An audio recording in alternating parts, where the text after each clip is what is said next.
ഇപ്പോൾ 14 വർഷമായി. ഈ അടുത്തൊരു ദിവസം ഇങ്ങനെ കിടക്കുന്ന സമയത്ത് അവൾ എന്നോട് ചോദിച്ചു, നിങ്ങളോട് എനിക്ക് ഏറ്റവും സ്നേഹം തോന്നാറുള്ളത് എപ്പോഴാണെന്ന് അറിയോ എന്ന് ചോദിച്ചു എന്നോട്. എനിക്കറിയൂലോ, എനിക്കത് അറിയണമെന്ന് ആഗ്രഹമുണ്ട്. 14 വർഷമായി എൻ്റെ കൂടെ ജീവിക്കുന്ന ഒരു പെൺകുട്ടി എന്നോട് ചോദിക്കുകയാണ്, നിങ്ങളോട് എനിക്ക് ഏറ്റവും സ്നേഹം തോന്നുന്ന നിമിഷം ഏതാണെന്നറിയോ? അപ്പൊ ഞാൻ ചോദിച്ചു, അത് ഏതാണ്, എനിക്ക് കേൾക്കണം. അപ്പൊ അവരെന്നോട് പറഞ്ഞെന്താണെന്നറിയോ? അവര് ചെറിയ കുട്ടിയാകുന്നത് മുതലേ ഈ ഉറക്കത്തിൽ ഞെട്ടി ഉണരും, എന്തെങ്കിലുമൊക്കെ കണ്ടിട്ട് ഞെട്ടി ഉണരും. ഇപ്പോഴുണ്ടത്. അങ്ങനെ ഞെട്ടി ഉണരുന്ന സമയത്ത് അവര് പറയാ, നിങ്ങൾ എൻ്റെ അടുത്ത് കിടക്കുന്നുണ്ട് എന്ന് അറിഞ്ഞാല് ഞാൻ നിങ്ങളിങ്ങനെ കെട്ടിപ്പിടിക്കും. അങ്ങനെ കെട്ടിപ്പിടിക്കണ സമയത്ത് നിങ്ങൾ എന്നെ ഇങ്ങനെ കെട്ടിപ്പിടിച്ചിട്ട് ഇങ്ങനെ ഇങ്ങനെ തട്ടിത്തരും. ആ സമയം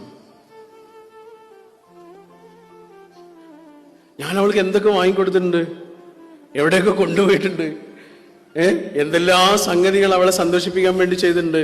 എടാ, അതൊക്കെ മാഞ്ഞുപോയി. ഒരേ ഒരു സാധനം മാത്രം ബാക്കിയായി, കാരുണ്യം. മനുഷ്യർ തമ്മിൽ കൈമാറുന്നതില് എന്തെല്ലാം ഫീലിങ്സ് കൈമാറുന്നുണ്ട് നമ്മള്. ഒറ്റ സാധനം ബാക്കിയാകുള്ളടാ, വെറുതെ പറയണല്ല, കാരുണ്യം.